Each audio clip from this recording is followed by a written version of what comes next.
What is the difference between bobcats and lynxes? You are hiking through a quiet stretch of forest when something moves at the edge of the tree line. It stops. You stop. Two golden eyes stare back at you from behind a thick coat of spotted fur. And for a second, just a second, neither of you breathes.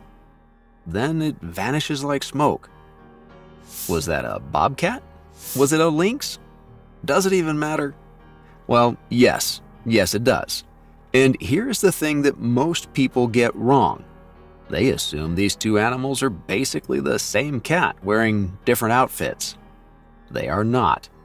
They are separate species, shaped by millions of years of evolution, living completely different lives, hunting in completely different ways, and built for completely different worlds. The confusion is understandable. They belong to the same family, they have the same trademark tufted ears, and at first glance, they look like they could be cousins who borrowed each other's wardrobe. So let's settle this thing once and for all. By the end of this video, you will be able to tell a bobcat from a lynx without hesitation, even if you only get a 3-second look before it disappears into the trees. They are family, but not the same. Here's a fun fact that trips up people every single time. Technically, the bobcat is a lynx. Both animals belong to the genus Lynx, which is the scientific grouping that includes 4 wild cat species: the Canada lynx, the Eurasian lynx, the Iberian lynx, and the bobcat. The bobcat even goes by another name, the red lynx. So when people ask what is the difference between bobcats and lynxes, what they usually mean is what is the difference between a bobcat and a Canada lynx, since those are the two that share North American territory. The Canada lynx carries the scientific name Lynx canadensis, and the bobcat goes by Lynx rufus. They both evolved from the same ancient ancestor, a cat called Lynx isiodorensis, that appeared in Africa roughly 4 million years ago and eventually spread across the globe. The bobcat is thought to have arrived in North America by crossing the Bering Land Bridge during the early Pleistocene, about 2.5 million years ago. That is a long time to develop into a very different animal, and evolution did not waste any of it. For the rest of this script, when we say lynx, we mean the Canada lynx specifically, the one most people in North America are likely to encounter, or more realistically, the one they are most likely to confuse with a bobcat. The physical differences. The easiest way to tell these two apart is to look at a few specific body parts. Start with the tail. A Canada lynx has a tail that is completely black at the tip, all the way around, top and bottom, like someone dipped the end of it in ink. A bobcat's tail is different. It has a black top but a white underside, and it usually has dark bands or bars running across it. That white underside is the giveaway. If you can see the bottom of the tail, and there is white there, you are almost certainly looking at a bobcat. Next, look at the ears. Both animals have those classic tufts of black hair sticking up from the tips of their ears, which is a shared trait across all 4 lynx species. But the Canada lynx has noticeably longer, more dramatic ear tufts than the bobcat. Some scientists think these tufts work like whiskers, helping the cat sense objects above its head. Others believe they sharpen hearing. The truth is, researchers are still not completely sure what they are for, which is its own kind of fascinating. The face shape is another clue. Both animals have a ruff of longer fur around the sides of the face, that wide, almost lion-like framing. But on the lynx, this facial ruff is more prominent, giving it a broader, fluffier face that can almost look like it is wearing a scarf. The bobcat's face ruff exists, but is less showy. Now look at the legs. The Canada lynx has noticeably longer hind legs than front legs, which gives it a sloped, almost humpbacked posture when it is standing still. It looks slightly awkward on flat ground, like it was designed for uphill terrain and nobody thought to adjust the settings. The bobcat has more proportional legs and carries itself with a straighter, more level stance. Coat color is where things get more variable. Bobcats tend to run reddish-brown to gray-brown with clear spots and streaks, enough markings that they look almost striped in certain lighting. Lynx lean toward a lighter, more yellowish-brown or grayish coat. Some lynx do have spots, but the patterns are generally softer and less defined than on a bobcat. In winter, the lynx's coat grows thick and pale, almost silver, blending perfectly into snowy landscapes. The bobcat's coat shifts too, but it stays warmer in tone. The paws, nature's best engineering project. This is where the differences really start to tell a story. The Canada lynx has enormous paws, disproportionately large relative to the rest of its body. When spread out, a lynx paw can be as wide as a human hand, and the soles are covered in thick fur, which acts like built-in snowshoes. This is not a cosmetic feature. In deep snow, the lynx can distribute its weight across a much larger surface area, letting it run across a snowpack that would swallow a smaller cat whole. It is twice as effective as the bobcat at supporting its own weight on snow. The bobcat's paws are smaller and lack those furry soles. This is not a design flaw. It is a reflection of where bobcats live. They do not need snowshoes because most of their territory does not have sustained deep snow. In fact, if you place a bobcat and a lynx on the same snowy terrain, the lynx has a meaningful physical advantage. The bobcat sinks, the lynx floats. This single difference in paw design has shaped where each species can live and thrive. You can see this difference in their tracks too. Lynx tracks are noticeably rounder and wider, with that furry padding creating a soft, almost blurred outline in the snow.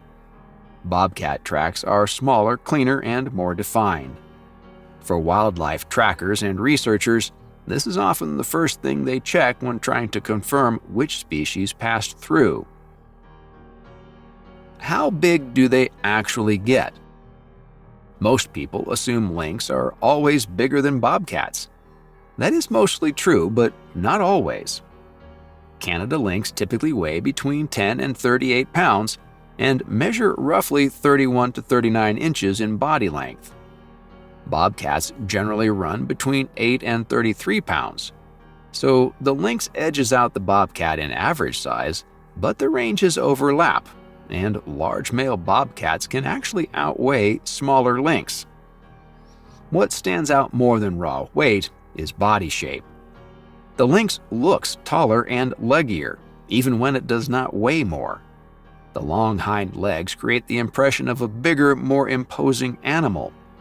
The bobcat is more compact and muscular, built for explosive short bursts and tight spaces, rather than the longer, more bounding strides the lynx uses in open, snowy terrain.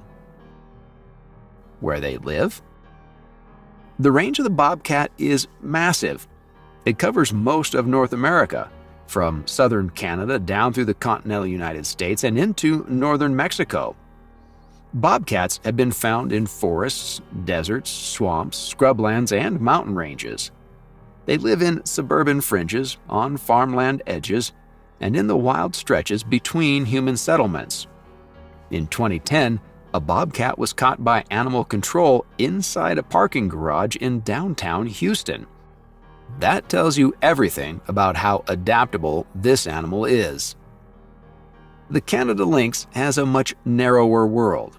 It lives primarily in the boreal forests of Canada and Alaska, dense, cold stretches of spruce and fir where snowshoe hares are plentiful and humans are not. In the lower 48 states of the U.S., Canada lynx populations exist in parts of Idaho, Montana, Washington, and a handful of other northern states, but sightings are rare and populations are thin.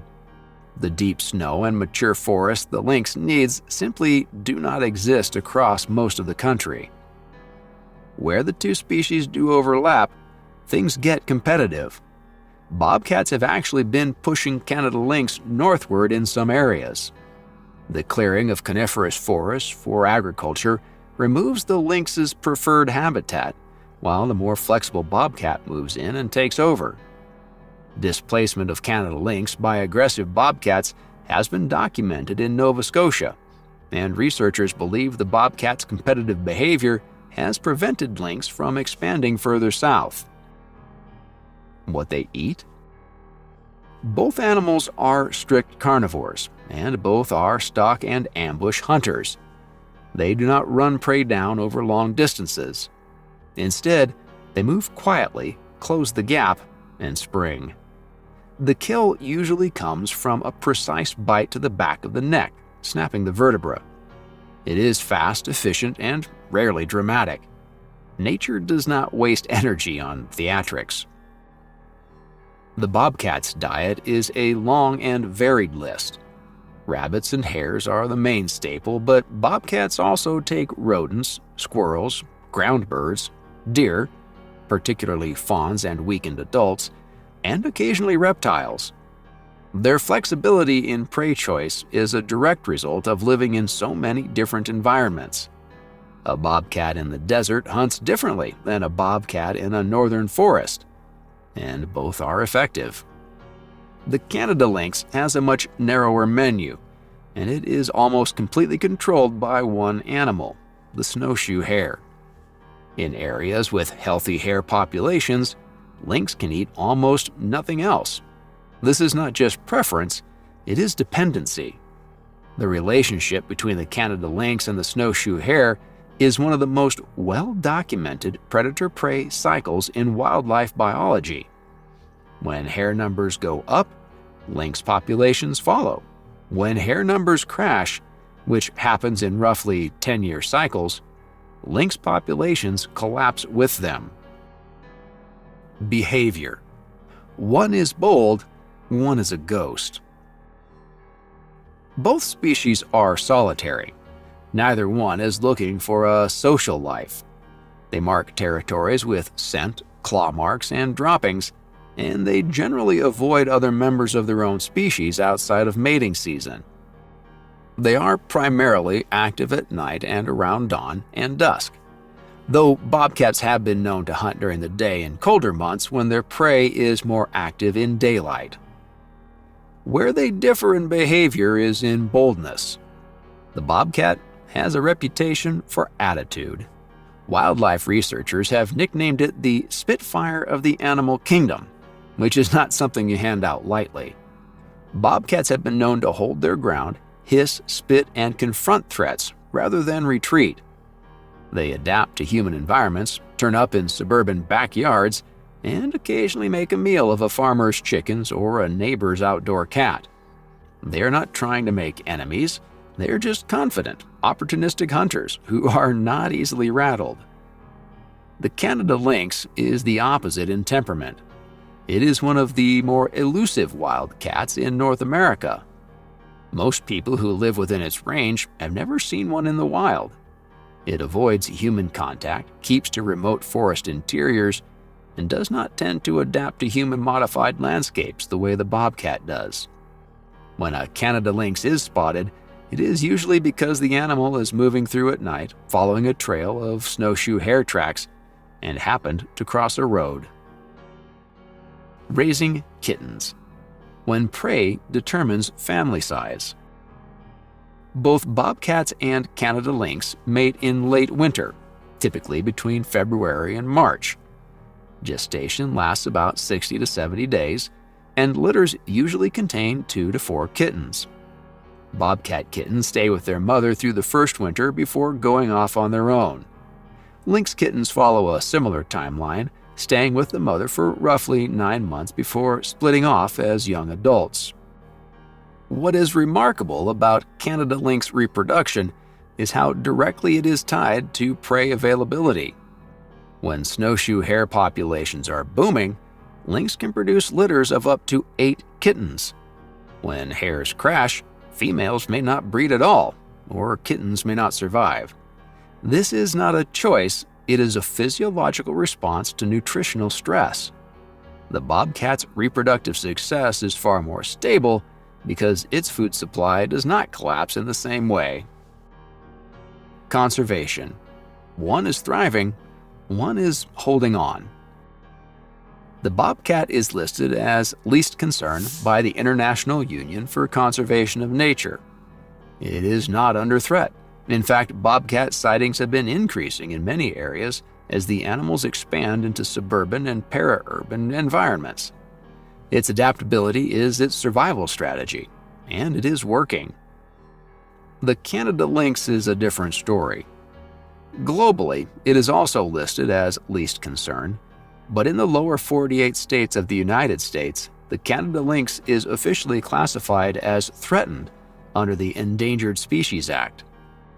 The combination of habitat loss, climate change reducing snow cover, and the collapse of snowshoe hare populations in some regions has made life difficult for lynx south of the Canadian border.